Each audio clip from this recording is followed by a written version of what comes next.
अस्सलाम वालेकुम बच्चों। आज का हमारा टॉपिक है जेनेटो यूरिनरी सिस्टम। ठीक है, जेनेटो यूरिनरी सिस्टम। हम फार्माकोलॉजी पढ़ रहे थे। ठीक है, अच्छा बच्चों, ये ना जो जेनेटो यूरिनरी सिस्टम, ये दो आपके सिस्टम से मिलकर बना हुआ है।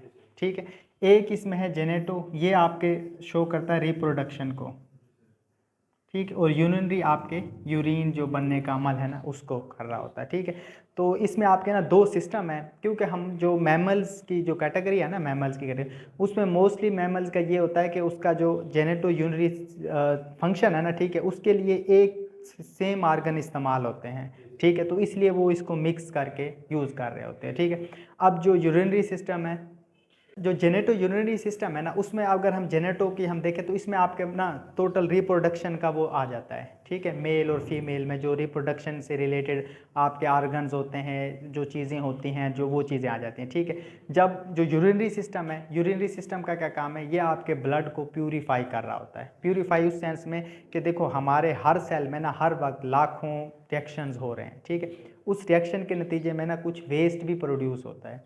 उस वेस्ट का निकलना बहुत ज़्यादा क्या होता है, ज़रूरी होता है। अगर वो ना निकले तो वो टॉक्सिसिटी काज करता है और आपके सेल या टिश्यू की डेथ काज कर देता है। ठीक है, तो इसलिए जो यूरिनरी सिस्टम है वो है आपके ब्लड को यानी से टॉक्सिन वगैरह चीज़ों को निकालना, उसको प्यूरीफाई करना। ठीक है, और जो जेनेटो वो है आपके रिप्रोडक्शन से रिलेटेड। ठीक है, ये हम दोनों चीज़ें इसमें हम देख लेते हैं। अच्छा, सबसे पहले हम यहाँ ना यूरिनरी सिस्टम है ना जो, इसको ज़्यादा डिस्कस कर लेते हैं। ठीक है, इसके लिए जो ड्रग यूज़ होती है ना आपके जो बुक में, सबसे पहले डायूरेटिक्स यूज़ होते हैं। ठीक है, उसके बाद है यूट्राइन मसल रिलैक्सेंट।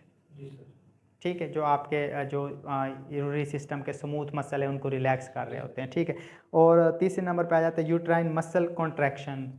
ठीक है, ये भी हमें ज़रूरत पड़ जाती है। ठीक है, उसके बाद है ऑक्सीटोसिन, इसकी भी हमें क्या पड़ जाती है, ज़रूरत पड़ जाती है। फिर इसमें कौन कौन सी ड्रग्स हैं ये हम आगे फिर डिटेल से पढ़ लेंगे। आज का जो हमारा टॉपिक है ना वो है डायूरेटिक्स। डायूरेटिक्स। ठीक है, आज हम ये पढ़ लेते हैं डायूरेटिक्स।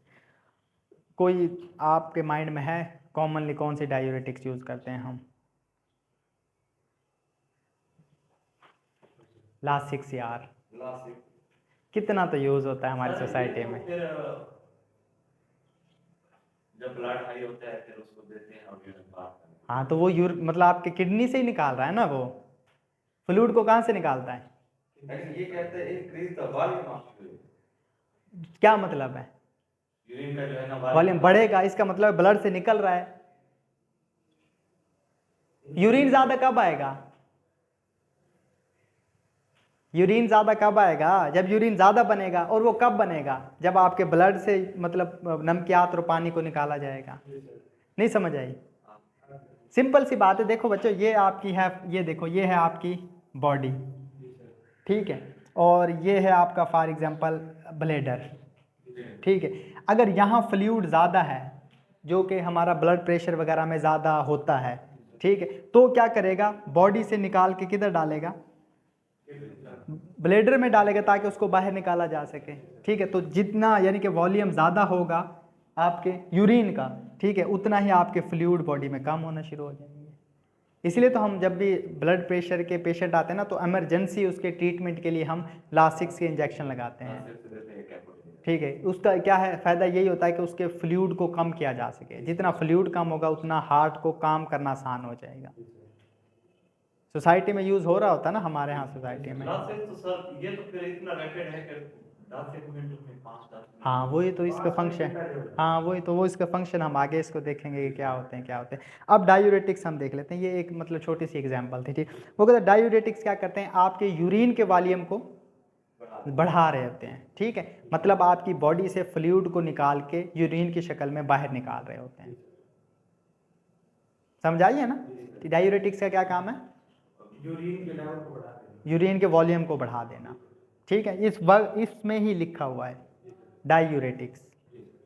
ठीक है, आपकी मतलब जो यूरिन की प्रोडक्शन है उसको ज़्यादा कर देना, ठीक है। हाँ, तो वो कैसे होता है, आपके जिस्म में से नमकियात और पानी को निकाल देना, ठीक है। और ये काम कहाँ हो रहा होता है, आपके किडनी में हो रहा होता है, ठीक है। इसलिए फिर हमारा ये जो सिस्टम उससे रिलेटेड है, ठीक है। अच्छा, फर्स्ट यानी कि वो कहता है कि फर्स्ट लाइन यूज़ करते हैं हम हाइपरटेंशन में इसको, ठीक है। इसकी लो डोजेज सेफ़ होती हैं, एक्सपेंसिव भी नहीं है, आपने देखा वो लासिक्स का इंजेक्शन कितने का मिल जाता है, ठीक है। और कोई कहते हैं कि बहुत ज़्यादा इसके साइड इफ़ेक्ट भी नहीं है, और इसका इफ़ेक्ट भी क्या है, सेफ़ है, ठीक है, जल्दी है, ठीक है।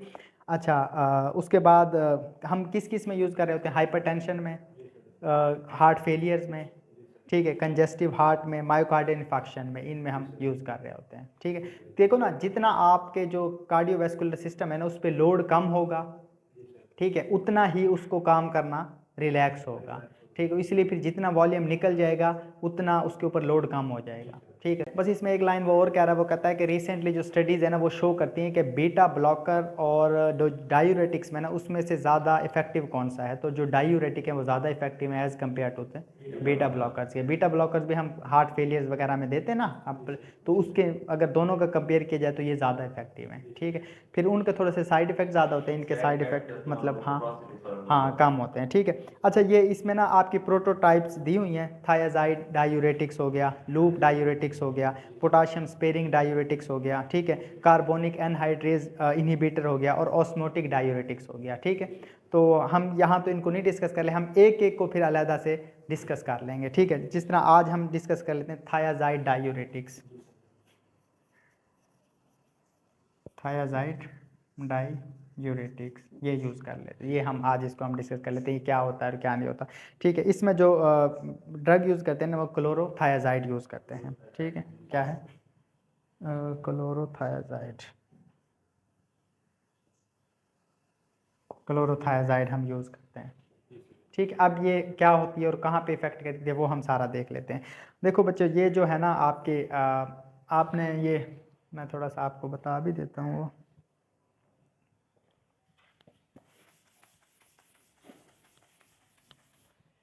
नेफ्रॉन के स्ट्रक्चर का पता है कुछ थोड़ा बहुत,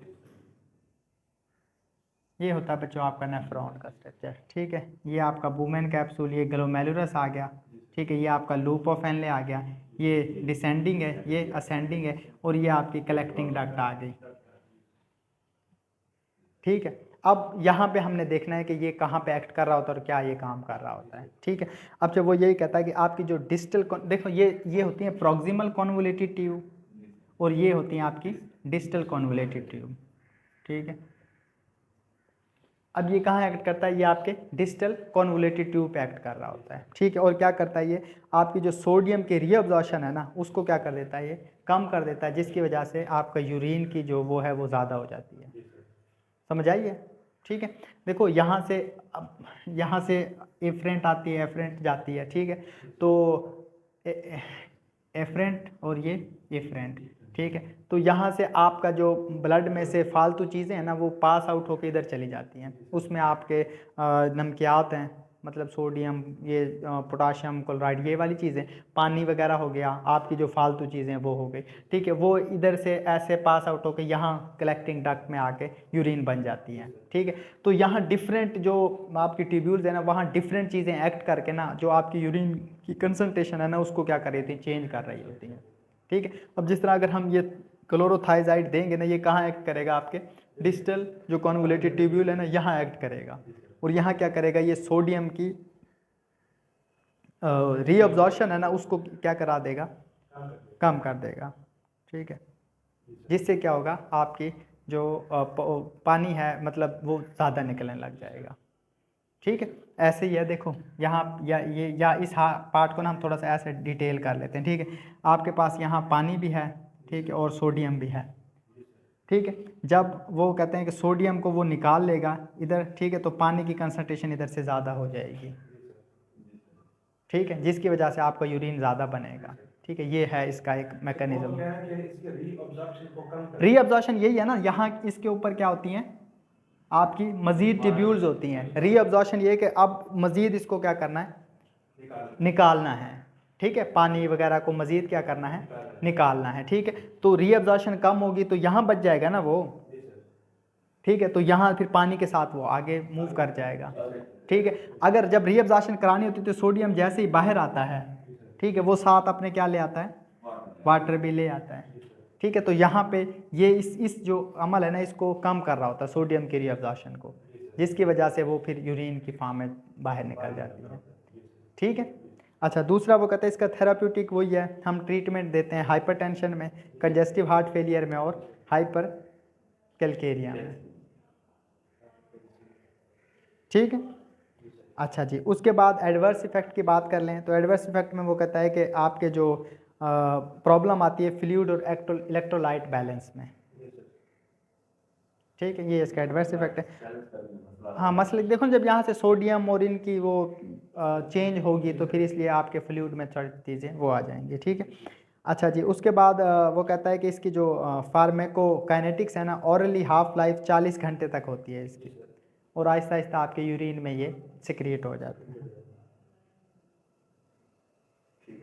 ठीक है, काफ़ी है, आगे भी पढ़ लें। हाँ, टैबलेट भी होती हैं, दोनों चीज़ें होती हैं। हाँ, टैबलेट भी मिल जाती हैं लासिक्स की। ये देखो लासिक्स तो हम यानी कि जो वो है ब्रांड नेम, इसका जो फार्मूला वो है फ्रेसामाइड। फ्रेसामाइड, ठीक है, देख लो अगर आगे कर लेते हैं, फ्रेसामाइड कर लेते हैं। अच्छा, आगे है बच्चों आपका लूप डायूरेटिक्स।